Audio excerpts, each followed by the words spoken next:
இலங்கை அரசியல் வரலாற்றில் இதுவரையில் 2 பெண் பிரதமர்கள் பிரதமர் பதவியை அலங்கரித்திருக்கின்றார்கள். அதிலே முதலாவதாக 1960ஆம் ஆண்டு காலப்பகுதி தொடக்கம் 1965 வரையிலான காலப்பகுதியில் ஸ்ரீமாவோ பண்டாரநாயக்க இலங்கை சனநாயக சோசலிச குடியரசின் முதலாவது பெண் பிரதமராக பதவியேற்றார். இதில் உள்ள சிறப்பம்சம் யாதெனில் உலகின் முதலாவது பெண் பிரதமர் என்கின்ற அந்த பெயரினை பெற்றவர்தான் ஸ்ரீமாவோ பண்டாரநாயக்கா. அதனைத் தொடர்ந்து 1970ஆம் ஆண்டு காலப்பகுதி தொடக்கம் 1977 வரையிலான காலப்பகுதியிலே மீண்டும் ஸ்ரீமாவோ பண்டாரநாயக்க பிரதமராக பதவி வகித்துள்ளார்.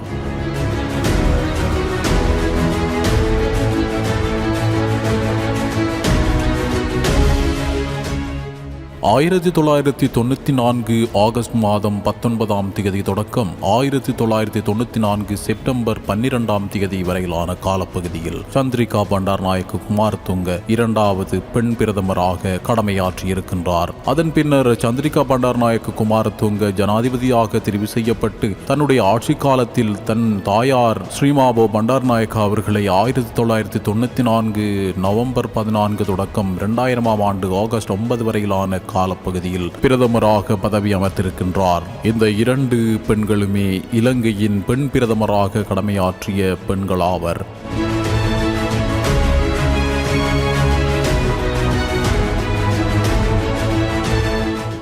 அதன் பின்னர் தற்பொழுது இலங்கையில் நடைபெற்று கொண்டிருக்கின்ற புது ஜனாதிபதியின் ஆட்சி காலம், அதாவது நடைபெற்று முடிந்த ஜனாதிபதி தேர்தலின் முடிவுகளின் அடிப்படையிலே அனுரகுமார திசாநாயக்க அவர்கள் ஜனாதிபதியாக கடமையேற்று தன்னுடைய ஆட்சி காலத்தில் தற்போது பிரதமராக அனுரகுமார திசாநாயக்க ஹரிணி அமரசூரிய அவர்களை பிரதமராக தேர்ந்தெடுத்திருக்கின்றார்.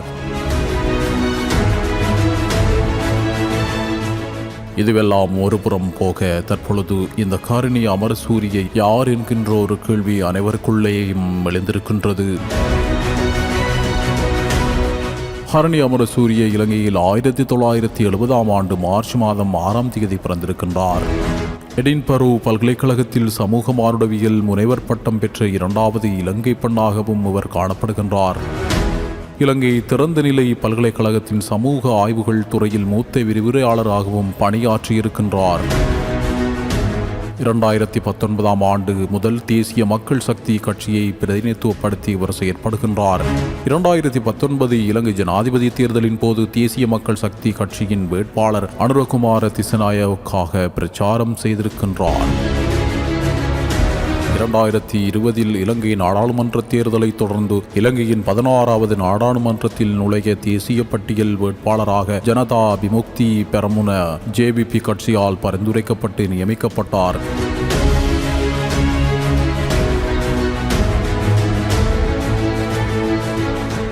இலங்கையில் பரம்பரை ரீதியாக இருந்த 2 பெண் பிரதமர்கள் போலில்லாமல் தனித்து வரும் ஒரே பெண் பிரதமர் இவராவார். இடதுசாரி கொள்கையுடன் தேசிய பட்டியலினூடாக நாடாளுமன்றத்துக்குள் வந்து குறுகிய காலத்திலேயே பிரதமராக பதவியேற்றிருக்கின்றார்.